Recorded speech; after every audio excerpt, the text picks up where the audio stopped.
Hello students, स्वागत है आपके अपने यूट्यूब चैनल पर। तो हम लोग आज देखने के लिए जा रहे हैं क्लास 10th एनसीईआरटी का मैथ है एक्सरसाइज होने वाला है हमारा 3.2। और 3.2 में देखो हमको करने के लिए क्या बोला जा रहा है, अब हम बात कर लेते हैं। 3.2 है, दो चर वाले रैखिक समीकरण है, इससे संबंधित प्रश्न है। जो भी सूचनाएं हमको प्रश्न संख्या 1 और 2, प्रश्न संख्या 1 के भाग 1 और भाग 2 में जो भी सूचनाएं हमको प्राप्त है, उन सूचनाओं के आधार पर हमको बीजगणितीय समीकरण बनाने हैं और उस समीकरण का हल हमको ग्राफीय विधि से करना है। समझ में आ गया? चलो तो हमारे पास देख लेते हैं क्या कह रहा है। प्रश्न को समझो। कह रहा है कक्षा 10 के छात्रों ने गणित के प्रश्नोत्तरी में भाग लिया। एक कंपटीशन हो रहा था गणित का, जिसमें 10 छात्रों ने भाग लिया, जिसमें से कुछ लड़का था और कुछ लड़की था। अब कितना लड़का था कितना लड़की था ये यहाँ पर नहीं दिया गया है। तो प्रश्न की शुरुआत हम यहीं से करेंगे। मान लेते हैं सबसे पहली बात, माना कि लड़कों की संख्या बराबर y, ये x, लड़कों की संख्या कितना मान लिए हमने, x माना, और लड़कियों की संख्या y, लड़कियों की संख्या बराबर y, ये हमने मान लिया। अब देखो लड़का और लड़की दोनों की संख्या को जोड़ेंगे तो कितना होगा, 10 होगा। यहाँ पर दिया हुआ है तो हम प्रश्नानुसार लिख सकते हैं कि x प्लस वाई बराबर हो जाएगा हमारे पास 10, यानी कि 10 हो जाएगा। ये हो गया हमारे पास समीकरण नंबर 1। और आगे देखो क्या करना है। यदि लड़कियों की संख्या लड़कों की संख्या से 4 अधिक है, मतलब x कुल लड़कों की संख्या, यहाँ पर तथा लिख लो, तथा कुल लड़का है x, कुल लड़की है y। अब यहाँ पर क्या कह रहा है, ये y लड़की की संख्या है और लड़की की संख्या 4 अधिक है लड़कों की संख्या से, मतलब x से 4 अधिक होगा। अब अगर दोनों को बराबर करना है तो हमको पता है लड़कों में क्या करना पड़ेगा, 4 जोड़ना पड़ेगा, तभी तो बराबर होगा ना। चलो जी, अब y को अगर इधर उठा के लाए तो ये हो जाएगा x माइनस वाई, और 4 को अगर इधर लेके आए तो ये होगा -4। ये बन गया हमारा समीकरण नंबर 2। तो हमारे पास इस तरह से समीकरण 1 और 2 बन के निकल के आ चुके हैं। अब हमको इससे आगे के कामों को करने के लिए क्या करना पड़ेगा, x और y के दो दो वैल्यूज निकालने पड़ेंगे ताकि हम इनका ग्राफ खींच सके। तो अब क्या करते हैं हम लोग, आ जाओ देखते हैं समीकरण नंबर 1 से। समीकरण 1 से अब समीकरण 1 क्या दिया हुआ है, x प्लस वाई बराबर 10 यदि हो हमारा कितना, यदि हो हमारा x बराबर 5। तो देखो यहाँ से समीकरण तो हमारा x प्लस वाई बराबर 10 है, तो x के जगह पर हमने 5 रखा और y के जगह पर y ही रहेगा, बराबर में 10 हो जाएगा। तो ये हम लिख सकते हैं y बराबर 10, इसको उठा के इधर ले जाएंगे तो ये हो जाएगा -5 बराबर 5। कहने का मतलब x बराबर हमने रखा 5, y बराबर निकल के आया 5। ठीक है, तथा जब x बराबर हम रख लेते हैं 3। अब x बराबर 3 रखोगे, देखो समीकरण हमारे पास क्या है, x प्लस वाई बराबर है 10, और x बराबर जब रखोगे 3 तो प्लस वाई बराबर हो जाएगा 10, या y बराबर हो जाएगा 10 माइनस 3 बराबर में 7। तो x और y का पहले समीकरण के लिए दोनों ही मान आ चुका है, तो इसका बनाएंगे हम लोग मान सारणी। बहुत आसान है। मान सारणी में मेनली हमको 2 मान रख रहे हैं, यहाँ पर 2 मान के लिए मान सारणी बनाना है। तो आ जाओ यहाँ से कैसे बनाएंगे। इस तरह से एक क्या करना है, टेबल बना लेना है हमको, जिसमें 3 खाने इस तरह से होंगे और 3 खाने इस तरह से होंगे।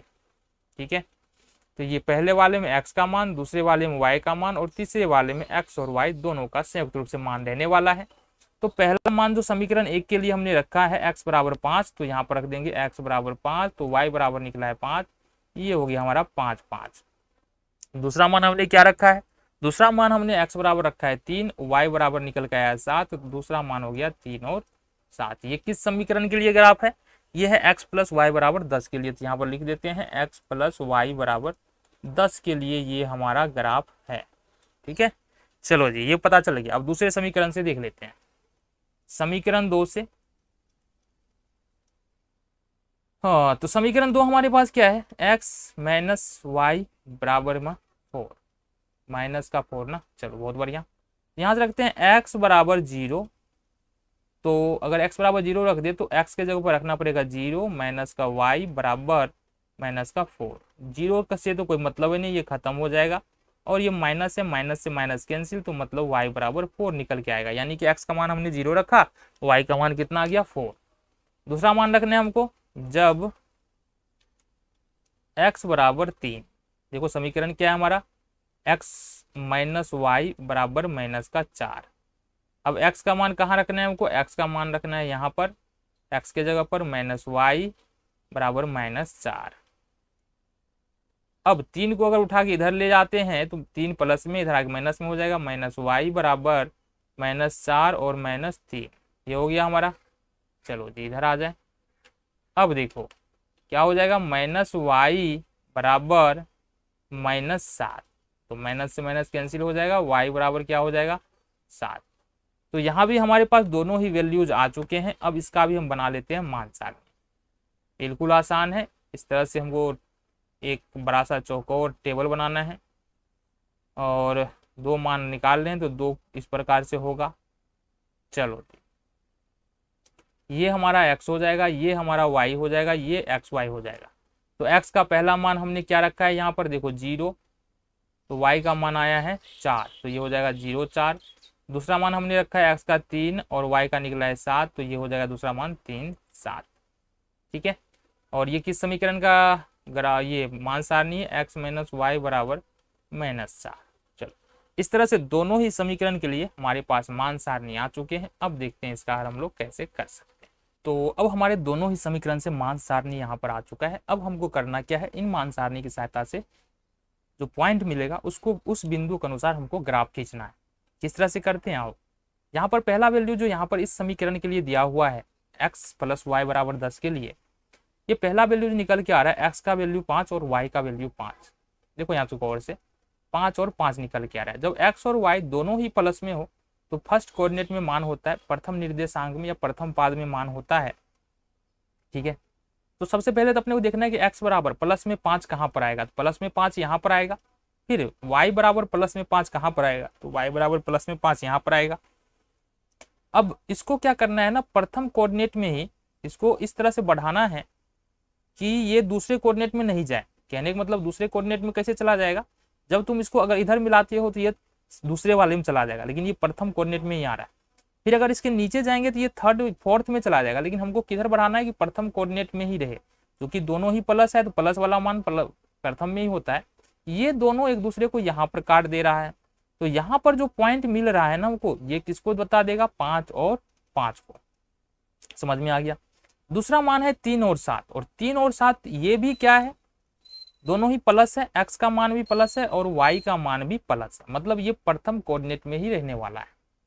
तो x बराबर 3 है तो यहां से ले लेंगे 3, और y बराबर है 7, तो 7 कहां पर आ रहा है हमारा, यहां पर आ रहा है।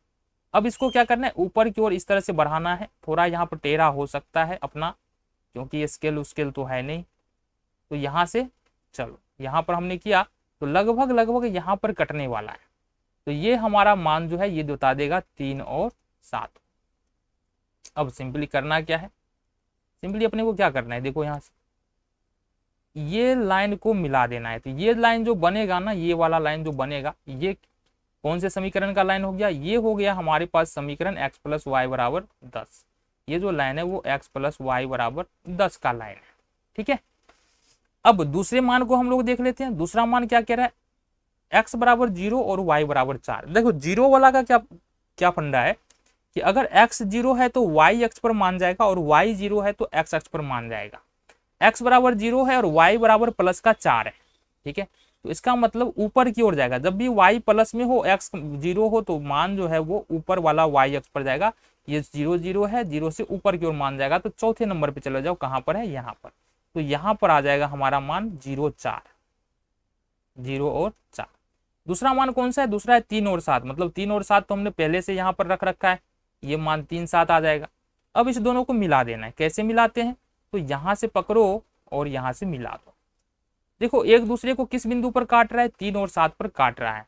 जहां पर कोई रेखा एक दूसरे को काटे वही उस समीकरण का हल होता है। तो हल बराबर कितना हो जाएगा, 3 और 7, मतलब लड़कों की संख्या क्या हो जाएगा, लड़कों की संख्या हो जाएगा हमारे पास 3 और लड़कियों की संख्या हो जाएगा, लड़कियों की संख्या हो जाएगा यहाँ से 7। समझ में आ